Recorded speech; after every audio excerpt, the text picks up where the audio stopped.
visit with you all, and indebted to you for inviting me, allowing me to come and share this time with you. As I came in to take a quick nap, enjoyed that, and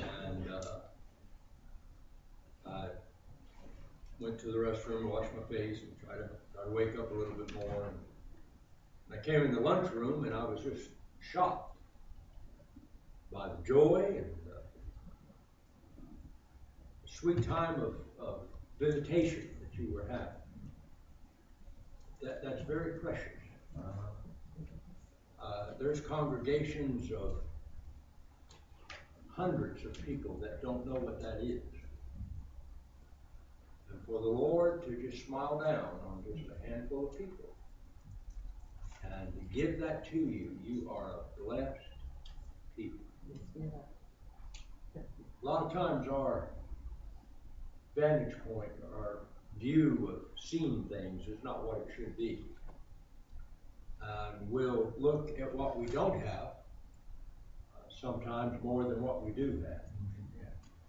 I'm telling you, you all have a very special gift here. Visitation from Fremont and all that, the bond that you all have grown between here and Fremont, because you have a similar situation. And yet in the midst of that, God is giving you love and fellowship and appreciation for each other. When there's few, you lean on each other more. Right. You depend and you appreciate each other more. That's one of the problems that larger churches get into, is they just start expecting things to happen because they can boast of numbers or can do whatever.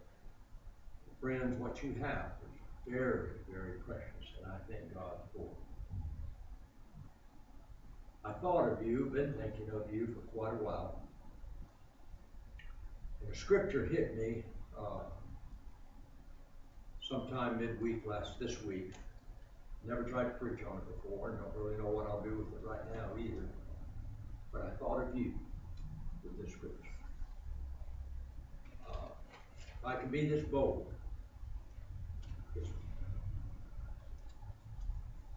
I don't know how to say what I want to say. If I can be this bold, I want this to be my gift to you. If you have your Bibles, we'd like to turn to 2nd Epistle of John. And we'll also read the same thing, pretty much, out of the 3rd Epistle of John. Both those books are just one chapter long. So you don't have to say one and so. You can just say, let's turn to the 3rd verse of the 2nd Epistle of John. I don't have to say one in John because it's only one in John. Listen to what it says. 2 John, 3rd verse. Well, we got time. I'll just read the first verse on. The elder unto the elect lady and her children. You know, at times it's comical is not the right word. I can't think of a better word. Silly, maybe? I don't know. But what the theology of today would make of that term, elect lady. I have never thought that meant just but one thing, and that's the church. That's all I've ever thought about church. You start looking at, and they just confuse themselves. They don't know what it's talking about. You go to commentaries, and they'll say, well, evidently this was a person that John had a special relation with, and then who that could be, and they just get lost in it. They don't know what it's talking about. It's talking about the church, the elect lady. But not only about the church, it's also about her children. Well, that's you and I. And I think this is a letter to a particular church. Don't know who it is. But John knew who it was. and wrote this unto the elect lady and her children. I love that possessive pronoun, her children. We not only belong to the Lord, thank God, because of His grace, but if we have found a place that is our church home, regardless of the church house, if we find the place that is our church home, we're her children.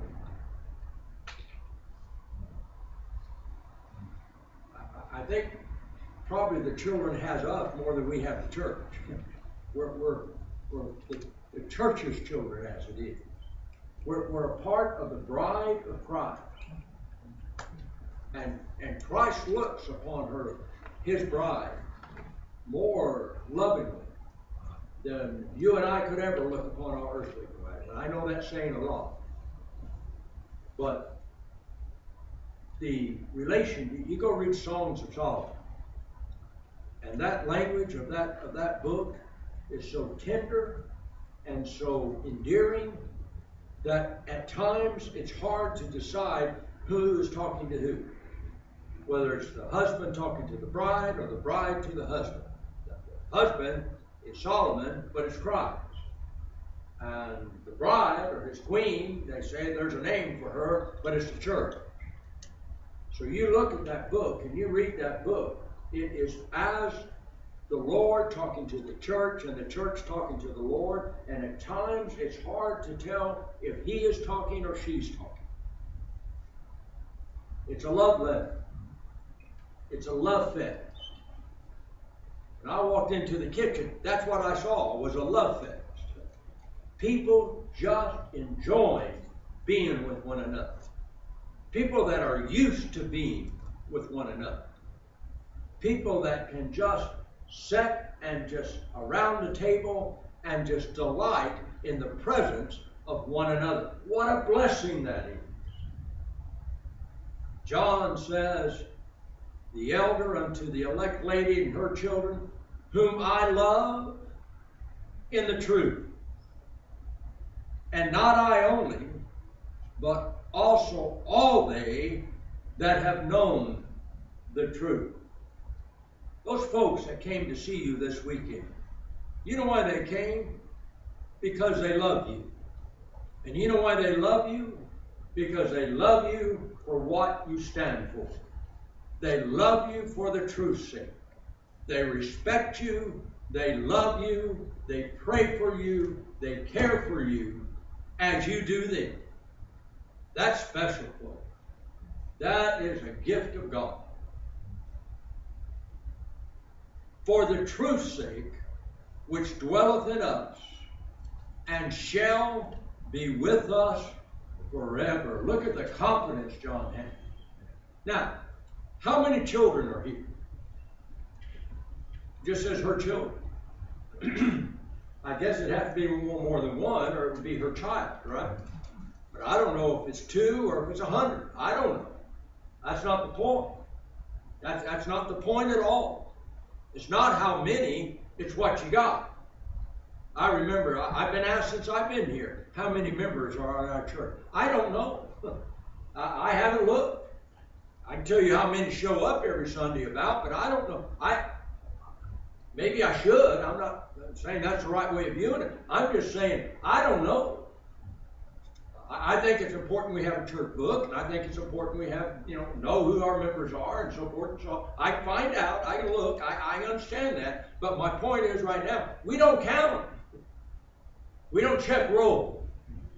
How have you felt when you walked into some churches and they have it posted on there? How many were there? Have you ever seen that? I have. Sure have. Is that something? Some of you looking like you don't know what I'm talking about. It's like a bulletin board thing that they have, and for that Sunday they'll say how many's there, and how much money they took in. I've looked at that.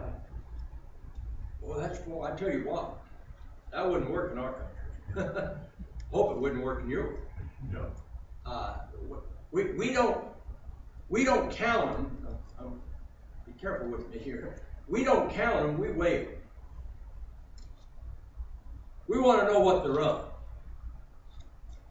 We want to know the substance. That German chocolate cake that was made for us, and thank you. You can pick that cake up and know there's substance there. It is a heavy cake. It's condensed.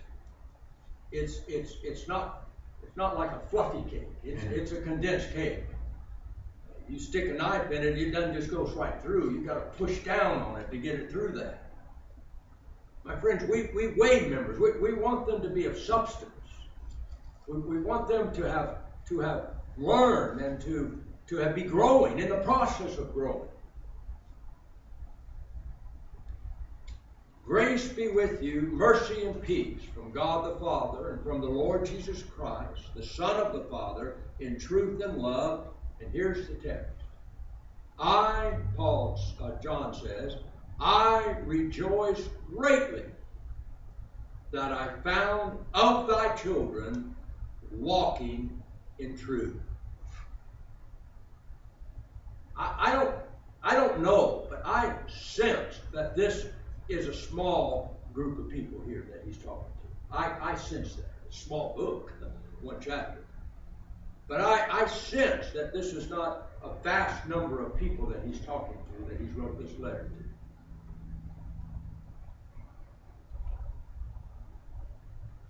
You know, sometimes it shocks people when we talked a little bit about Elder Guy Hunt in the lunchroom. Elder Guy Hunt, his dad was an elder. He had a brother that's an elder. He raised Old Baptist all of his life, and he happened to be governor of the state of Alabama. And I'm sure it would shock you. You know what he got in trouble for? They pretty well almost kicked him out of office because of this. Because they painted a picture that he was getting rich going to Old Baptist meetings. That's true. That is exactly the truth. Elder Raymond Lord came with him to California, in fact, is where it was. And the press got a hold of that. And because he flew a governor's jet that he had, and his protection with him that he must, and how much it cost for him to come, and they had it all built up that no one would do that unless he was going to get thousands upon thousands upon thousands of dollars for doing it. Now, when I said that, several of you laughed. And it is laughable, because we know that's not us. You know, that is religion of the day. They want to post how much money that they're getting publicly, either to shame them or to say, look what we have. It would surprise people. I have no doubt in my mind that if a church of 15 or 20 had invited Brother Guy to come to them and he felt a desire to go, even as a governor of a state of Alabama, he would go. Now listen to John here, the great Apostle John. In my mind's eye, I see it as just a little church, just a little people here as far as number. No one take notice of them, just kind of a... And yet, John took time to write a letter specifically to them. And God, in His providence, has made it a part of Scripture, my friends, in the Word of God that we can read to us this year of 2023. What a peculiar thing to the world. That one of the Apostle John, of that importance and of that, the last apostle living, would take time to write to just an elect lady and her children. And look at the effect that their walk had on John. I rejoiced greatly that I found of thy children walking in truth, as we have received a commandment from the Father. Let's turn to the third epistle, and it's almost the same thing.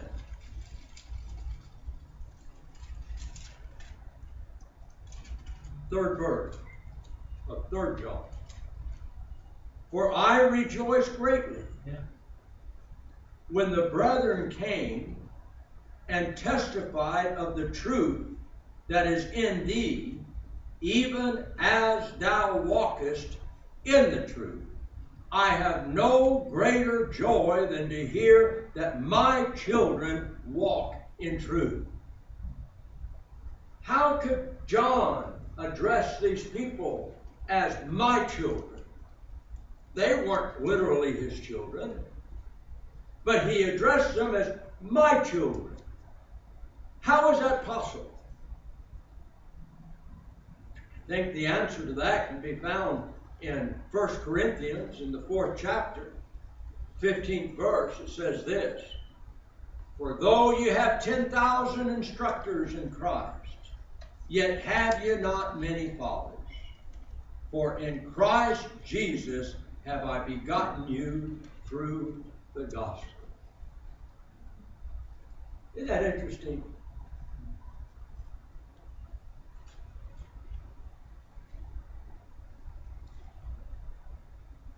I'm getting to where I can't go back home to churches.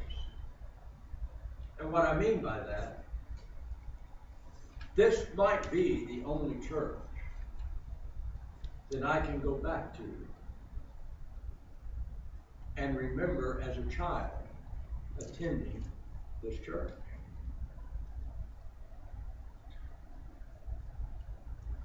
I have such fond memories of being here as a child,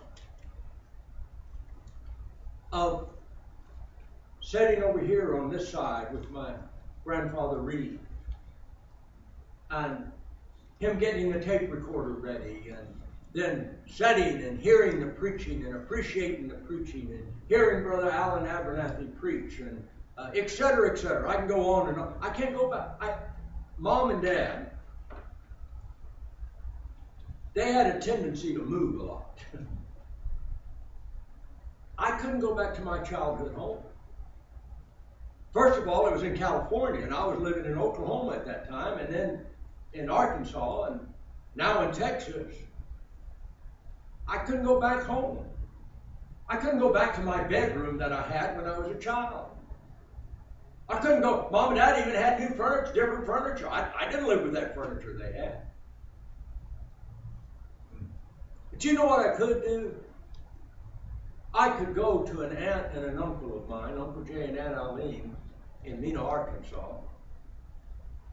And it's kind of strange because they left California, where I lived, in like 58 or something like that, and moved to California because Uncle Jay had had a nervous breakdown and they were in very bad health, and they thought Aunt Eileen's folks lived in Mena and they needed to get Uncle Jay to a place that he could get out stress-free as much as possible. I don't know if that was possible to be stress-free with Aunt Eileen, but anyway, that's what he was trying to do. But you know what I could do? I could go back to that house. And in a lot of ways, that was the house that I looked on as my home when I was a child. I brought my family, I brought my wife to that house. I brought my children to that house. And as we did, we began to build memories as a family about that house. Lord willing, my daughter has arrived at my house, mine and Sharon's house in Texas, probably by now. And we could visit, I could visit with her about, remember when we went to Uncle Jay and Aunt Eileen's and we did, and they said, yeah. Okay, I can't do that to a church, except here. Well, that's special to me. That's very special to me. I hold that in a very close and dear. Somehow I think John had a special relationship with these folks he's talking about. And he says, I rejoice greatly. I have no greater joy than to find you're walking in the truth. My friends, we can get so caught up in things of this world and so distressed and so worried and so worked up on things that a lot of times we can't even control to begin with. We can control our attitude, or should be able to control our attitude. But what are we to do when we find ourselves in situations like that? Well, some would say, as long as you have young folks, you're in good shape. Well, I don't know that that's true. Here's what I read about young folks in that situation. If I can find it here.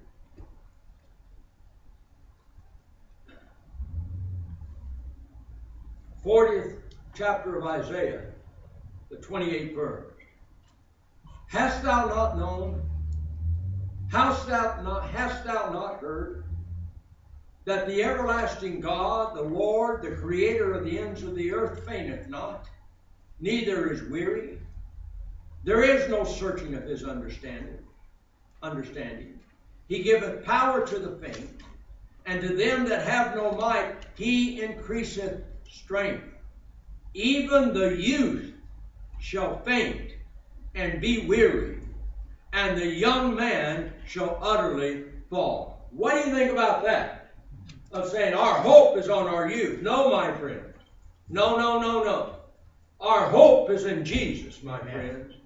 Our hope, our foundation, our anticipation is that Jesus will supply. The Lord will supply. The Lord knows what we stand in need of, and the Lord has the ability to provide. So what are we to do? Listen to what he says. Even the youth shall faint and be weary, and the young man shall utterly fall. But they that wait upon the Lord shall renew their strength. They shall mount up with wings as eagles.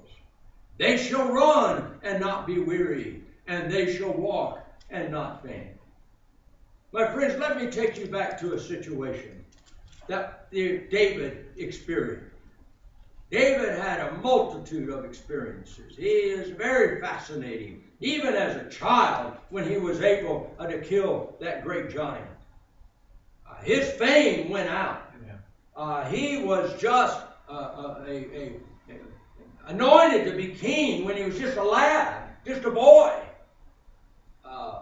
David is so interesting in the Bible, and in many ways he is a type of Christ. But David became prominent when King Saul was king over Israel, because David could play a harp and it would calm Saul's mind. That's how he came to prominence even with Goliath, when it was that Saul was wanting him to wear his armor, and he said, I hadn't proved it. I'll take what I proved. And a shepherd boy went out there with his sling and his bag of stones and so forth, and you know the story. But since Saul was anointed of the Lord to be king, David would not raise up his sword against Saul, nor would he allow his people, his soldiers, those that were loyal to him, to raise their hand in battle against Saul. There were times when David would have opportunity to slay Saul, and he wouldn't do it. One time he cut off a piece of his garment and told Saul, look, I have a piece of your garment. I could have killed you. One time he was asleep, and he took his spear from him, just to prove to him, if I wanted to kill you, I would kill you. But I'm not going to raise my hand against the anointed. And he didn't. But that caused a problem for him, because Saul was so jealous of David that he sought David's life. They began singing songs that Saul kills his thousands but David kills his tens of thousands.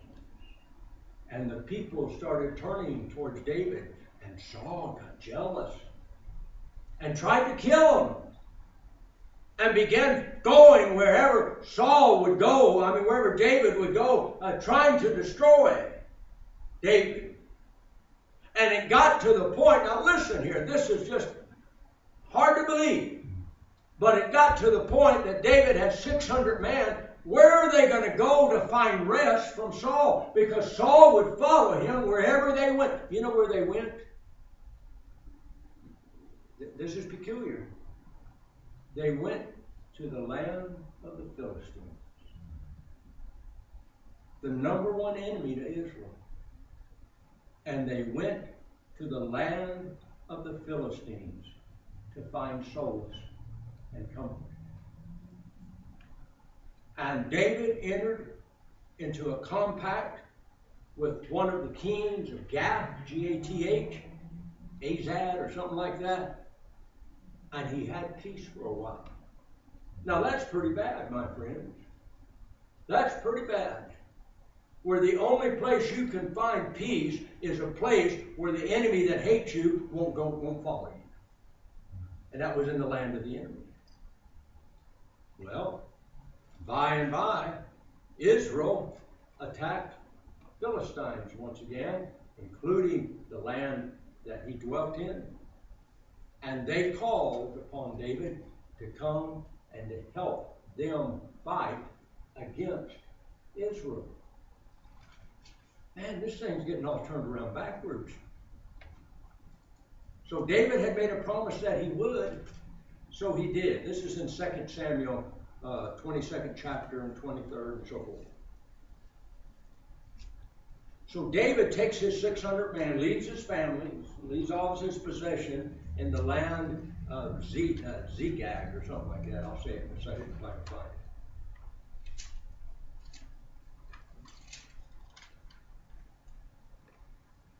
I can't find the word.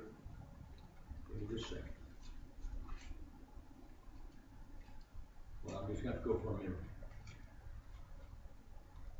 I got to find that. Hang on just a second.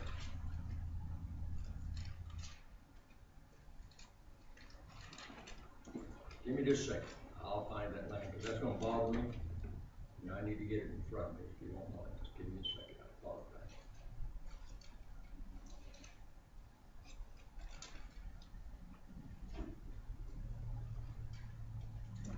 What I'm doing is looking for that city in the back of my Bible, and it will tell me where it's mentioned. 30th chapter, verse 7. What is it? 30th chapter, verse 7. That's right, the last chapter. The first chapter. Verse 7. Yeah, there it is. I was looking at second chapter.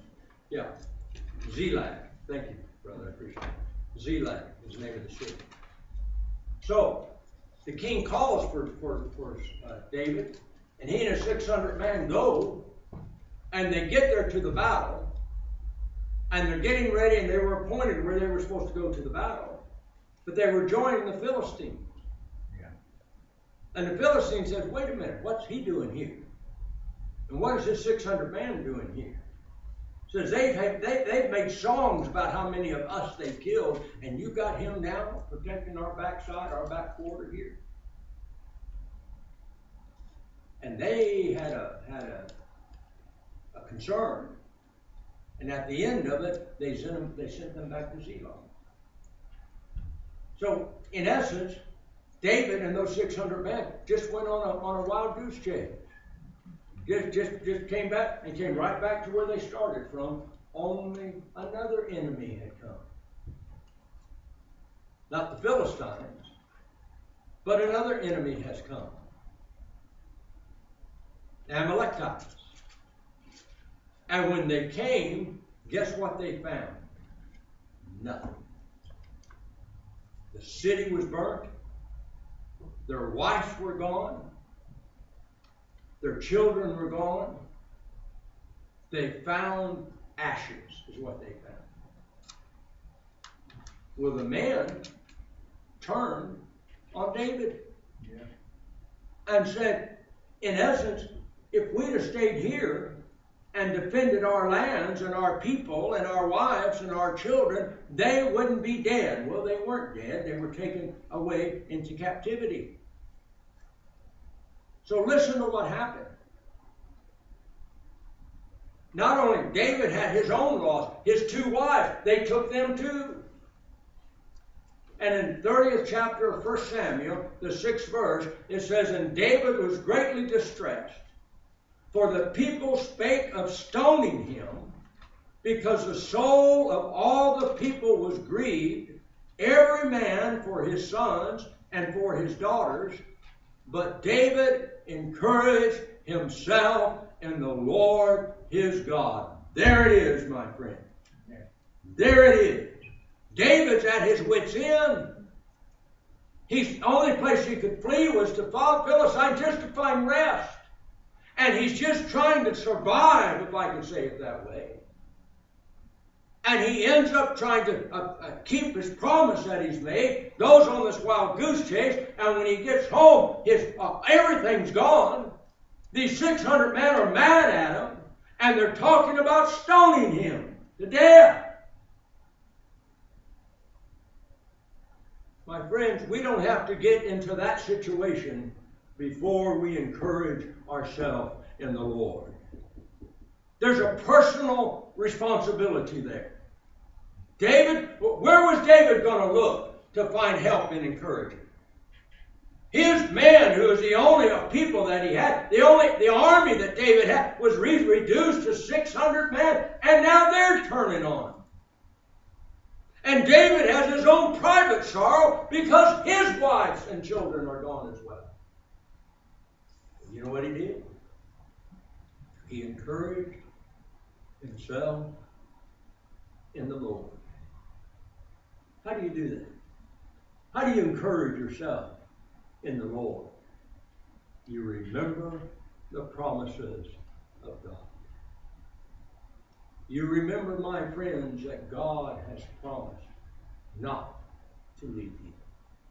You remember that God has promised to watch over you and to protect you. And God has given you the truth. God has given you the principles and practices of the church.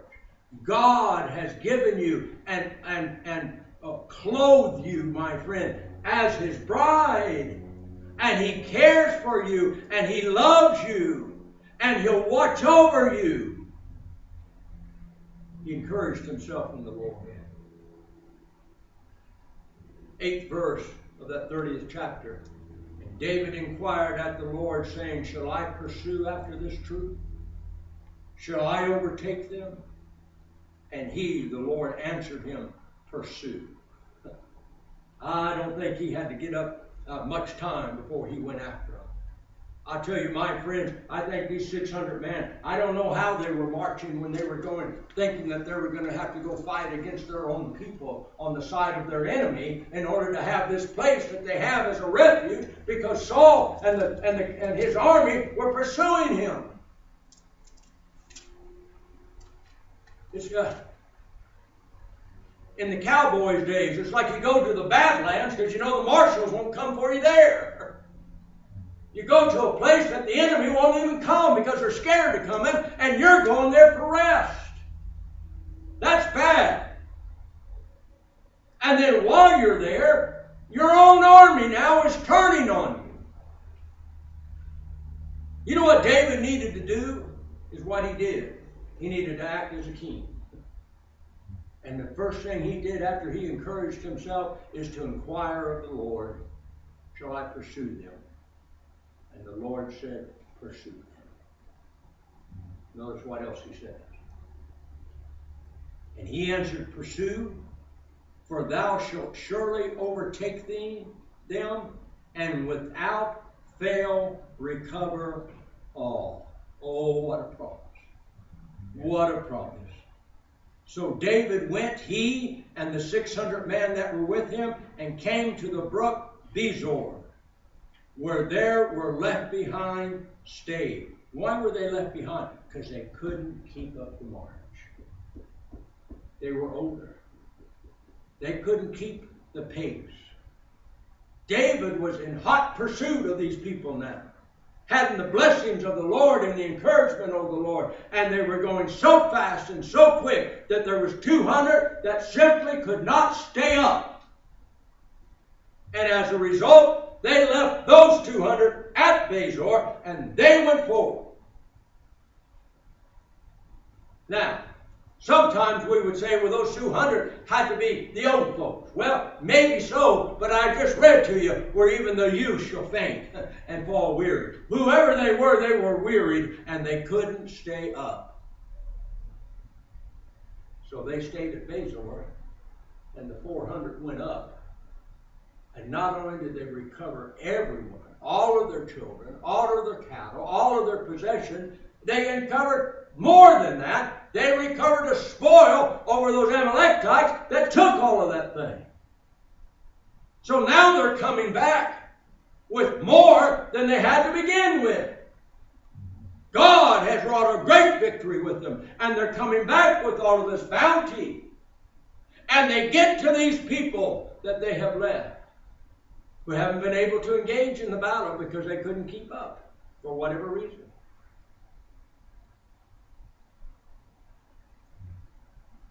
21st verse.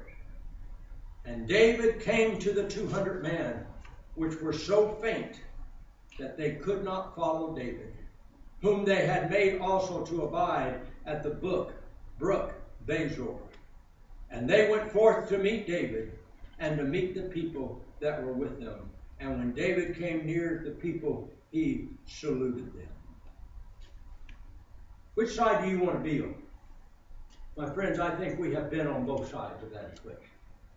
I think we have times, might I tell you, not to make anything more of it than what it was, during all this cancer stuff and all of this thing, I felt faint. I felt like I couldn't keep up. I felt like I couldn't preach. There's so many things I couldn't do, and I know it can hit you and you don't even know it's going to hit you, and boom, there it is. Brother Ken Brenner, that you think about. First of all, he's not a young man. He's probably in his 70s himself, but he's a very fit man. And he loves hiking and in the trails and so forth. He's a member where Elder Mark Quarles is at Providence Church in Stringer, Mississippi. Been to that, know him well.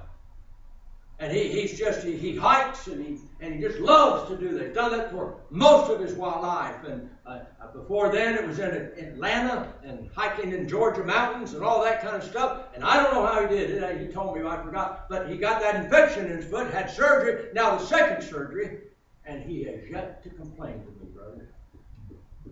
Instead, he writes me as he does you. And I would imagine he probably writes 50 to 60 others. Maybe more than that. And here's what he tells me. I'm sure it's similar to what he tells you. We're praying for you. We hope you have a wonderful day in the service of the Lord. We appreciate you so much. We love you. We want to encourage you. And he doesn't know if he's going to be able to walk again. So I've been on the faith side.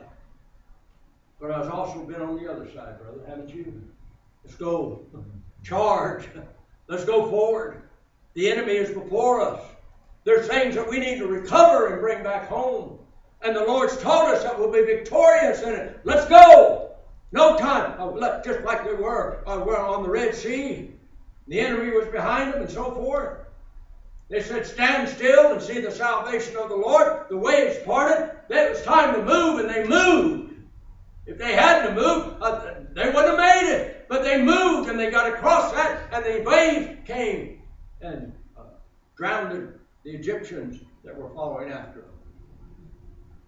Been on both sides of that equation. I imagine you have too. But now, here they come. Oh, don't you know they were looking? There wasn't any cell phones to keep up with how the battle was going. They didn't have any spies to send out and see if it was going good or going bad. They just waited. They just carried it. I imagine they tried to recuperate. Imagine they tried to get their strength back up and so forth and so on. Maybe ate a little bit more, slept a little bit more, but they just waited. I would imagine that every morning they would look out and say they left that way and they were going that way, that surely they're going to come back that way, and they look and they look and they look, and finally they stop. And here they approach. Oh, don't you know their heart was full? Not only that, they could see a host of people with them. I tell you what I would do. Is my wife among them? Is my children around them? Is it possible that God would be so merciful and bring my children and my wife back to me? Don't you know they had those thoughts? Yes, yes. David came near to the people. He saluted them. That word saluted, it has a little center reference to mine. It said, ask them how they did. How'd you feel? Have you been all right? Have you made it? Because you know what? They were left a little bit defenseless too. There were 200 of them, and no doubt they had their weapons, but they were faint. Don't you know David worried about them as well as he was taking the 400 away? So first thing he wants to know, have you done well? Are you doing well? What happened? How many times were you asked that this weekend? How are you doing? Are you doing okay? Are things going all right? Excuse me there, Sister Bunny. After services this morning, I was completely disappointed with my efforts and so forth. Anyway, I was sitting out there by the lunchroom. I just wanted to get a drink of water, and I sat down there, and I was sitting by myself, and I guess my countenance looked a little different. I don't know. I can't hide anything on my face. Sister Bunny came up. Are you okay? Everything all right? Just checking on you. No, I'm fine. Don't worry about me. I'm fine. People care. They want to know how you're doing. They want to know, are you all right, brother? Are the days well with you, sister? Are you doing okay for you? How's your children? You've had some weddings, haven't you? Oh, not all your children are here. Are everybody all right? Oh, my dear sister, how are you? I love you.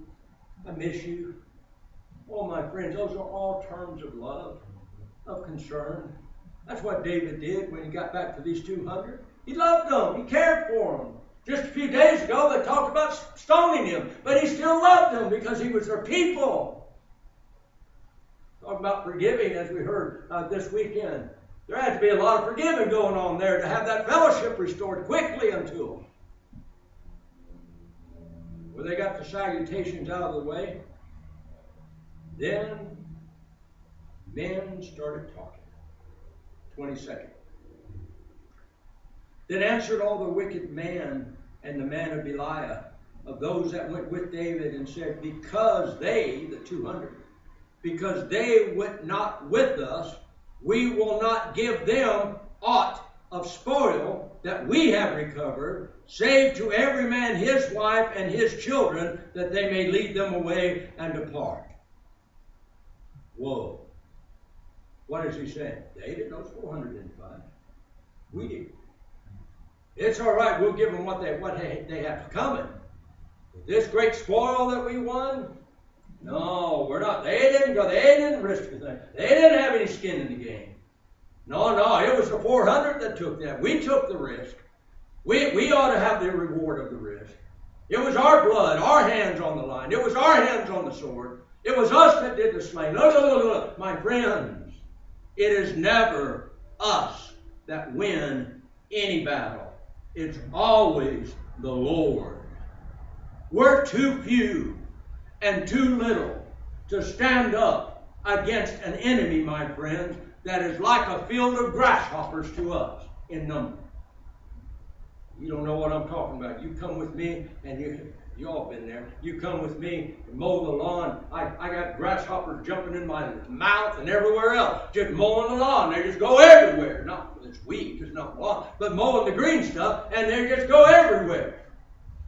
That's what Gideon was at one time. The enemy was like grasshoppers. By the time it was over, the Lord thinned down that group until it was just 300, and they won the victory. You know why? So that they couldn't say their own hand delivered them. It forced them to say that the Lord is the deliverance, not us. My friends, in the history of Pleasant Hill Church in Mount Ida, Arkansas, and Hurricane Grove, Arkansas. That place got down to 3 widow ladies. 3 widow ladies. And that was it. That was the church. 3 widow ladies. And they would come to church. They had no minister. They would come to church and they sang and they left. Now, I don't know how long that happened. But all of a sudden, there was a young minister named Elder Ursel Tillery that was raised and trained in a seminary with the other folks. He had Old Baptist roots, but there had been a division in his home church, and the church of his membership dissolved. By the way, that was Old Union, if you want to know. The split was so bad it killed the church. I don't think where you understand where you are right now, but you're not that bad off compared to that. But all of a sudden, Brother Ursel took his father, who was Old Baptist, never did leave the Old Baptist, was Old Baptist, took his father to a preach that was out in the front yard of a house. And Brother Ursel, I wish Brother Robert was here, Brother Ursel told me with tears running down his face years afterwards, he said, Brother Sonny, if I've ever heard the gospel of my salvation, I heard it that day. And he says, I had an appointment that night at Landmark Missionary Baptist Church. And I went there and I tried to preach on what I felt the Lord has blessed me with. And there were folks that came down the aisle wanting to join. And he told them, I can't do you any good. Can you imagine that? I can't help you. If you're coming down this aisle to be saved, I can't help you. And he left them right there. He joined the Old Baptist. He was baptized, and the first time he filled the stand, his hair was still wet from being baptized. And the Lord sent him down to where Pleasant Hill is, my friends. And out of those 3 people, that church grew to about 32 or so. I had an appointment there for 4 or 5, 6. That's where Uncle Jay and Aunt Eileen ended up, my friends.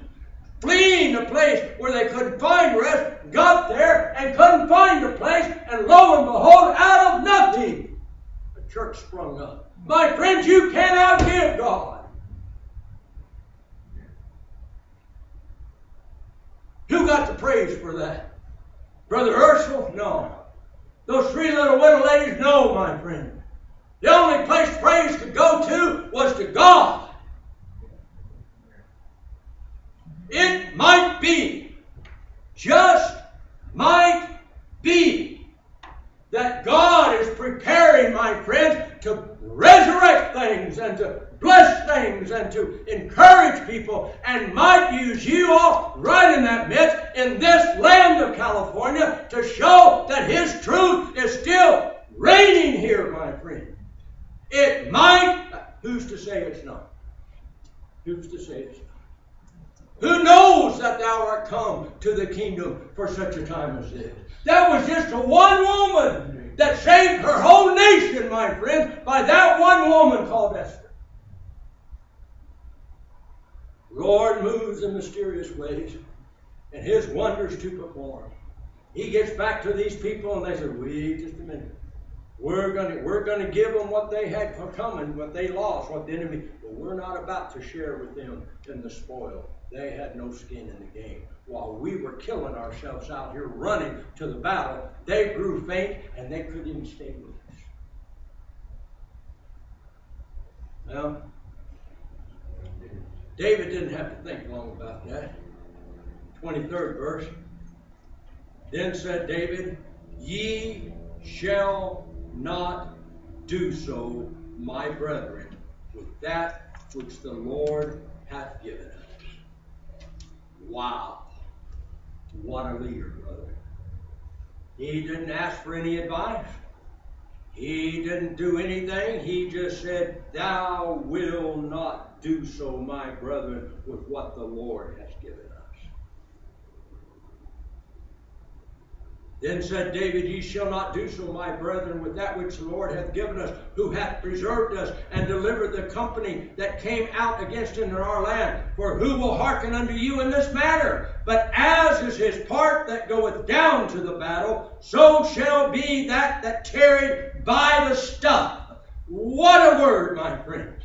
They that tarry by the stuff, they shall part alike. I'll tell you, my friends, you got stuff to tarry by. Good stuff. I'll tell you about the way I am with my stuff. I moved from Arkansas to Texas. That was 500 miles, and I paid to have stuff delivered at my house in Texas that when it got there, I took it to the dump. Now, you know why I did that? Because I wasn't in Arkansas when that stuff was loaded. I was in Texas working. My wife and my mother were still in Arkansas. And Sharon said, what are we going to do with us? I said, baby, don't worry about it. Just move it and we'll figure it when we'll have to pay for it. Well, the Lord bless us with the money to do it. Just get it down here and then we'll figure out what to do with it. And that's what we did. You know what? My stuff, that's a treasure to me, might look worthless to you. I got stuff in my house.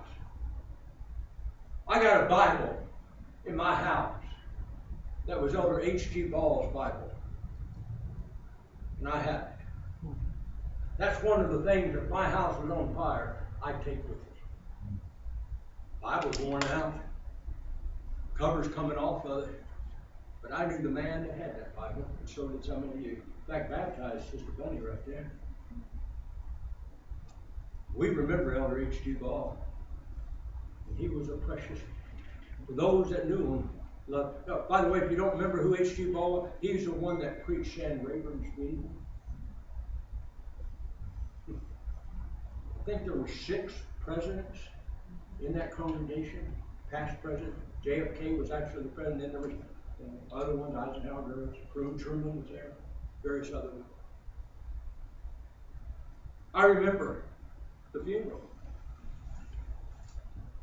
My dad made me and Uncle High made his son Stan come in and watch that funeral. I didn't want to watch it. I want to play with Stan. But we watched that. I remember it. Dad told me, he said, son, you listen. You're going to be glad that you saw this. You listened, and I was. There's a Catholic priest that went before him and just blew all over the place. They were scared to death of what this country preacher from Texas called Primitive Baptist was going to do on national television that was being broadcast across the world, my friends. Literally, Shan Rayburn had been Speaker of the House for many years and had a lot of power through many presidents, my friend.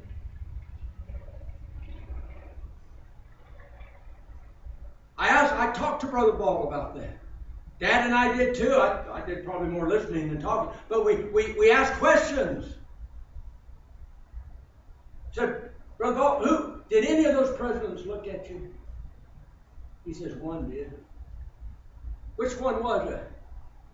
He said, John Kennedy wouldn't take his eyes off him.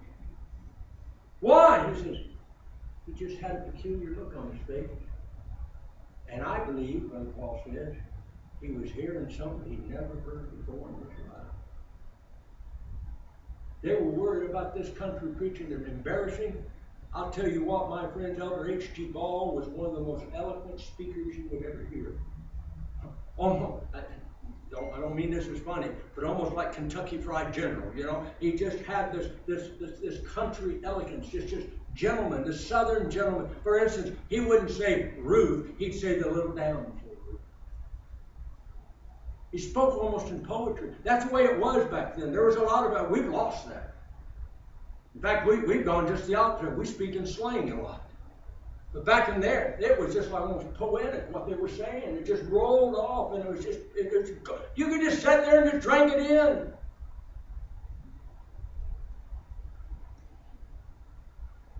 My friends, you know what that did to the old Baptist? A primitive Baptist preacher being telecast all across the United States and all across the world and all these foreign nations, because everybody who was any kind of power knew who Sam Rayburn was. And you know what that did to the old Baptists? You know how that benefited the old Baptists? Nothing. Not a thing.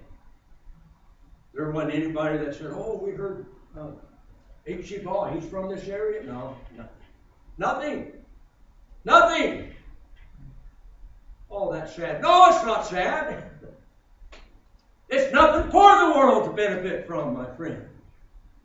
It's for the children of God who come thirsting and needing, abstaining as these 200 were. Needing a place of rest. My friends, right in the midst of this state, there are little, on the interstates, on interstates, my friend, every so often they have a rest area, right? Every so often, and they have, you find out, you end up knowing where they are because you need them. You need them. My friends, let's use this. Let's use a Bible example. They say in the temple that there was a winding staircase that went up and up and up and up and up. And every so often there was a landing there for a place for you to sit down and rest, because you climbed a lot of stairs and you could rest for a little while and then continue to climb those stairs. My friends, there's rest areas that God has settled for us. And it's a place like this, or a place like your home. I've had services in my home. I had services in my home when we were at El Union and we couldn't get there because the roads were flooded. And I was delighted to come to our house. And they did. And I'll tell you, it was strange, brother, to get up in my own living room and try to preach to people. But I did. And I enjoyed it. And they seemed to enjoy it. Like he said, that's how churches started in the Bible. The church in the house.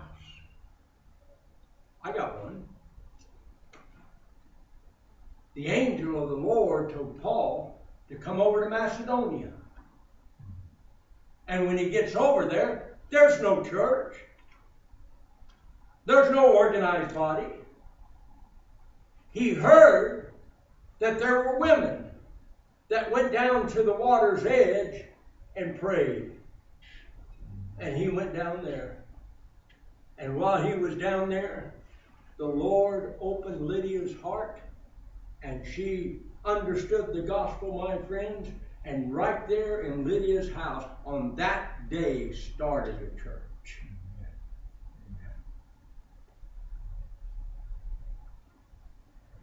I have no greater joy than to find thy children walking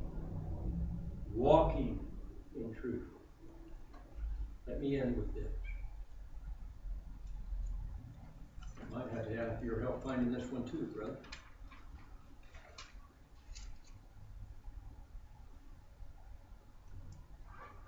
I have referred to this in previous attempt, but let me read it to you. 48th Psalm, 48th Psalms. Last couple of verses. Walk about Zion. In Arkansas, I had 10 acres of land. I didn't want 10 acres of land, but that's what came with the house, so I got 10 acres of land. And you know, there was places of that 10, I hate to admit this, Jeb Owen would just be so disappointed in me. There were places of those 10 acres that my foot never touched. And I lived there for 10 years or longer. Part of the reason was it was all grown up, and I couldn't have had it cleared. I didn't even know the terrain of the land, whether it went up or down. I didn't have time to. It wasn't a priority with me. How is it with you?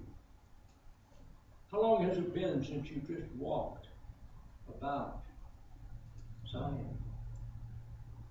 To just look at her. To just enjoy what you have, to mark ye well her bulwarks, and to tell the towers thereof. You remember I told you those were accounting terms, to mark and to tell. I told you about counting the white marbles and everything you could put your mark on. I believe these towers, my friends, are truths that's in God's house. And there's a place that if you want to own it, you can go up and mark it. There's always room for one more mark. It's like an old tree that generations have carved their initials in. Imagine this. If the Lord has blessed you to finally understand, let's say, justification, and you've thought about it, you've wondered about it, but maybe through your own study or through reading some good teaching of it, or possibly, more probably, by someone with great liberty preaching to it, and the Lord blessing it to your understanding, and you just adore it. You see it in its beauty, and you've never really seen it like you needed to. But now you do. You know what it's time for you to do? Go carve your initials in it, my friend. Own it! It's yours! It's in the city. It's in Zion, and it belongs to you. Walk about her. Mark her forward. Tell her towers. Why? That ye may tell it to the generation following.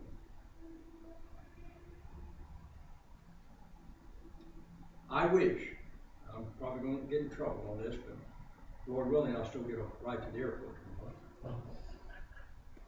I wish that somehow we could make a device that when you walked into church and on church property, cell phones quit working.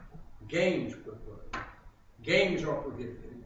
Nobody needs to bring any games to church, my friends. It's time to walk about Zion. You can play games at home. It's time to walk about. Take every opportunity that you have to. Look how many preachers you could have sat by if you wanted to and asked questions of this weekend that would have loved to share with you. That your pastor, that they're just no greater joy, John says, than to find thy children walking after the truth.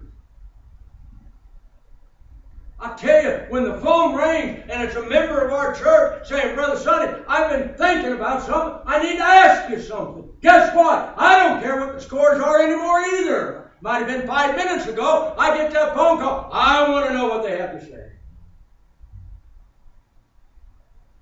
I tell you what's been my history, brother.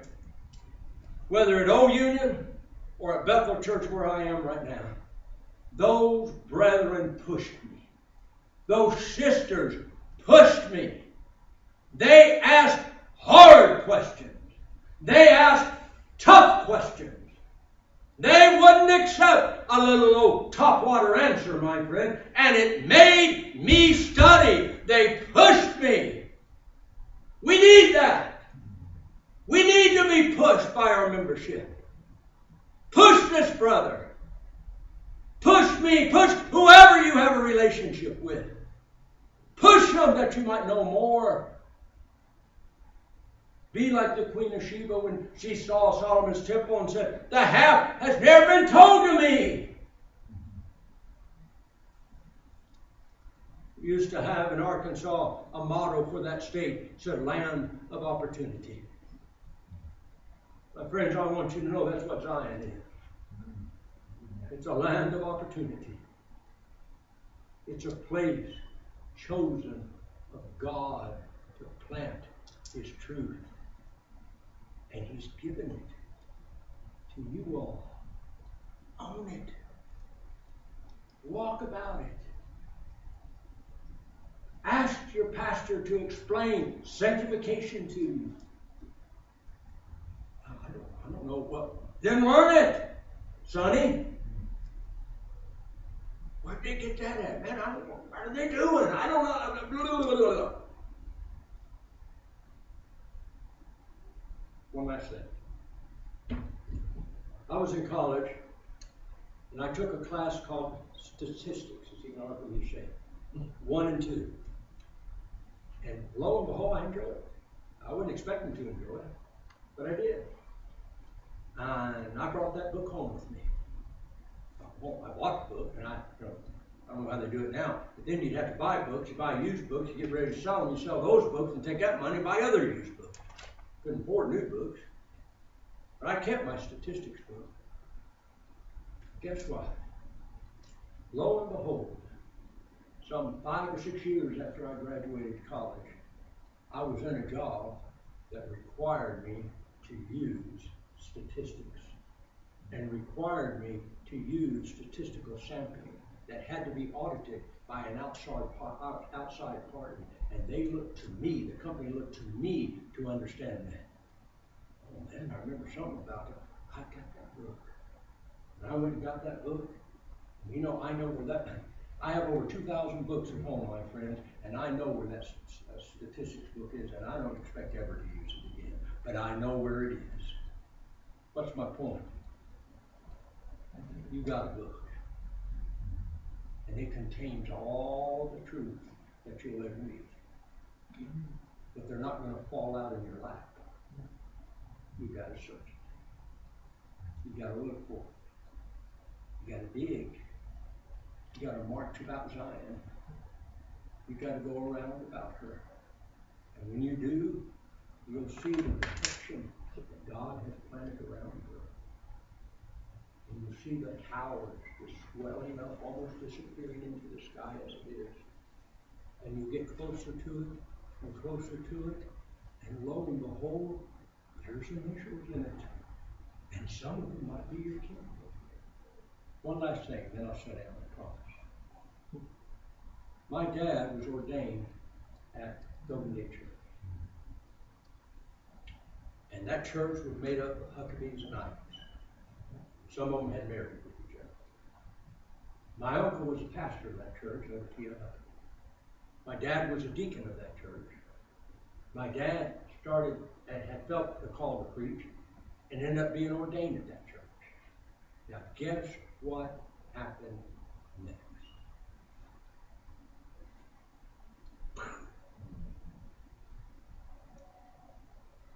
Jealousy. Jealousy. There was a time, this is not hearsay, I was there. There was a time that when my dad, he had one Sunday, that was his Sunday, and when he got up to preach, his pastor and 2 of the main deacons would sit on the side and go to sleep. And his sister would get up and leave the church and not return until Dad said that. I saw it. That's not hearsay. I saw it. By and by, the Lord worked that out just fine. Dad was called down to Carruthers Church.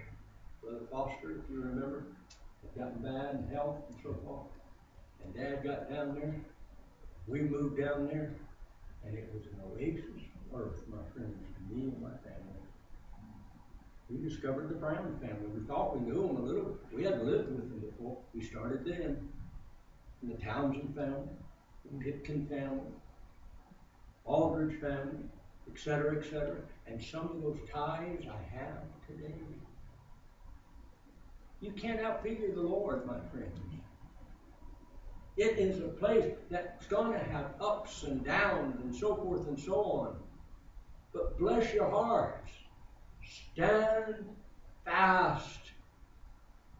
My greatest joy, John says, is to see of thy children walking in truth. You pray for me, I'll pray for you. In fact, I'll pray for you even if you don't pray for me. I've been trying to pray for you, and I know you have me. Brother Brendan, such a wonderful example. Lord Jacob. Lord Jacob. What are you to do? If you don't know what to do, what should you do? and still. Wait. Wait. What happens if in 5 or 6 years, church still maybe named Golden Gate, maybe not named Golden Gate, maybe named Capital of California, but springs up in Sacramento? Have you ever been to church in Sacramento? No. What happens if there was a body of believers? What could the Lord? Is there a few people down there that maybe could use the truth?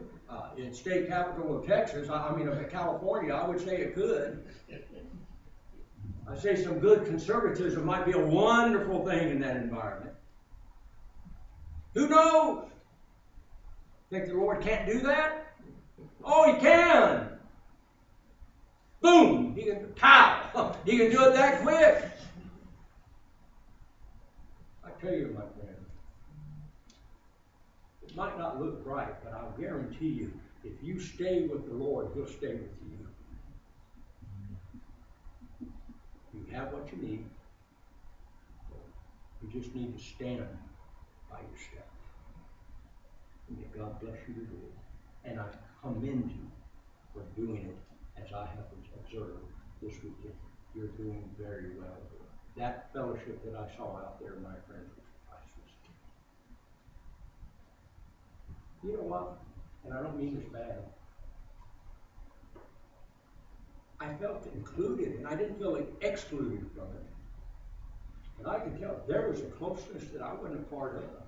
That's fine. That's fine. That's okay. It's something that you all have because of the things you share right now in common. The challenges that you have in common. It has brought you all together even closer and closer and closer. That's God working among you. It's wonderful to behold. Of all the things that I'll take home with me, that will probably be the chief thing. It's just hearing you and seeing you interact out there with just great joy. Celebrating the weekend. Celebrating what the Lord has done. I love you all.